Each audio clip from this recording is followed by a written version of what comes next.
अस्सलाम वालेकुम जी, हंजला अहमद। मैं इस वक्त मौजूद हूँ, ये हमारी मस्जिद है जो मिसाइल हमले का निशाना बनी है भारत के। अच्छा, मुसीबत की बात यह है कि ऐसे ऐसे लोग जिन्हें इंडिया से ज्यादा इस बात का यकीन है, जो चाहते हैं कि इंडिया से ज्यादा जल्दी उनको ख्वाहिश है कि पाकिस्तान की फौज फेल हो और वो बताएं कि देखें जी ये तो कुछ नहीं कर सके, हमने तो कहा था इनसे कुछ नहीं होना। वो इस बात के इंतजार में बैठे और मुसलसल सवाल करते जा रहे हैं। और वो जो भाई साहब अपनी किराने की दुकान बंद करके जो कभी मोहल्ले में शायद की मच्छर भी नहीं मारा, वो चाहते हैं कि फौजी उनसे मशवरा लें कि जंग कैसे लड़नी है।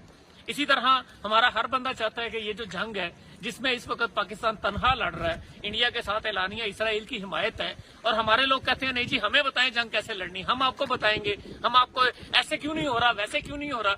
अल्लाह के बंदो, ये जंग का वक्त है और जंग के वक्त में सब्र, हौसला और हिकमत सबसे अहम है।